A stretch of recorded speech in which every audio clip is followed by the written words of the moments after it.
Homeostasis is defined as the dynamic maintenance of a stable internal environment despite constant external changes. Every feedback system, whether negative or positive, is built from the same five core components. First, the stimulus, which is any detectable change in the internal or external environment. Second, the receptor, also called a sensor, which is a specialized structure that monitors for these changes and sends information about them to the control center. Third, the control center, or integrator, which receives and processes the input from the receptor. This is often the brain or an endocrine gland. Fourth, the effector, which is the organ, tissue, or cell that carries out the specific corrective response commanded by the control center. Finally, the response itself, which is the physiological action that alters the controlled condition and moves it back toward the desired set point. Negative feedback loops are the primary and most common stabilizing mechanism in physiology. In a negative feedback loop, the system's response acts to reduce or negate the original stimulus, effectively shutting itself off once the correction is made. The sequence is: a stimulus is detected by a receptor, which signals the control center, which activates an effector to produce a response, and that response reduces the original stimulus.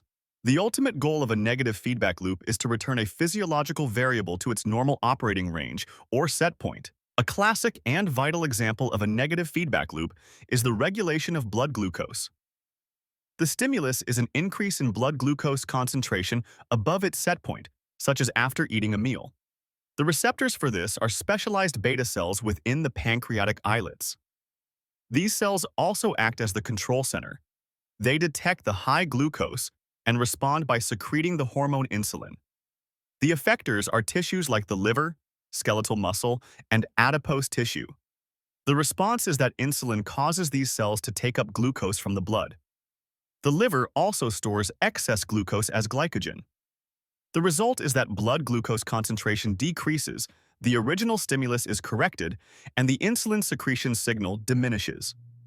Another essential negative feedback loop is thermoregulation, the control of body temperature.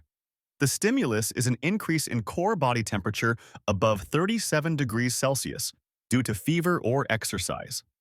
Receptors called thermoreceptors, located in the skin and the brain's hypothalamus, detect this change. The hypothalamus serves as the main control center. It activates effectors including sweat glands and blood vessels in the skin. The response is vasodilation, which brings more warm blood to the skin surface for heat loss, and the initiation of sweating, which cools the body through evaporation. This combination lowers body temperature back toward the set point, reducing the stimulus and turning down the corrective response. In contrast, positive feedback loops are amplifiers. They are less common in healthy systems and are typically designed to drive specific, rapid processes to completion. In a positive feedback loop, the system's response enhances or amplifies the original stimulus, creating a self-reinforcing cycle. The sequence is: stimulus leads to a response, and that response leads to an even greater stimulus. The goal is to push a physiological process swiftly to its finish, often moving the body decisively away from a previous state. A quintessential example of a positive feedback loop is the process of childbirth, or parturition. The initial stimulus is pressure from the fetal head against the cervix. Stretch receptors within the cervix detect this pressure. They send signals to the control center, the posterior pituitary gland in the brain. The pituitary responds by releasing the hormone oxytocin. The effector is the smooth muscle of the uterus. Oxytocin causes stronger uterine contractions. These stronger contractions push the fetal head with greater force against the cervix, causing even more stretch. This amplified stretch triggers more oxytocin release, leading to even stronger contractions. This intensifying cycle continues until the baby is delivered, at which point the stimulus is removed and the loop stops. Another critical positive feedback loop is the blood clotting cascade, known as hemostasis. The stimulus is physical damage to a blood vessel wall. The complex response involves platelets adhering to the site and activating, which triggers a sequential cascade of clotting factors in the blood plasma. A key feature is massive amplification. Each activated enzyme in the cascade activates many more molecules of the next enzyme. This culminates in the formation of thrombin, which converts fibrinogen into a fibrin mesh that traps blood cells to form a stable clot. This rapid, amplified response seals the injury. The loop is ultimately terminated by separate inhibitory pathways to prevent uncontrolled, widespread clotting. The lactation reflex for breastfeeding also operates on positive feedback. The stimulus is an infant suckling at the breast. Nerve endings in the nipple and areola act as receptors. They send signals to the hypothalamus in the brain, which is the control center. The hypothalamus directs the pituitary gland to release two hormones, prolactin, which stimulates milk production, and oxytocin, which causes milk ejection or letdown. The release of milk encourages more vigorous suckling by the infant. More suckling then stimulates further hormone release, amplifying milk flow. This cycle supports successful feeding until the infant is satisfied. The key differences between negative and positive feedback are fundamental. Negative feedback is continuous and the dominant mechanism in the body, while positive feedback is episodic and short-lived.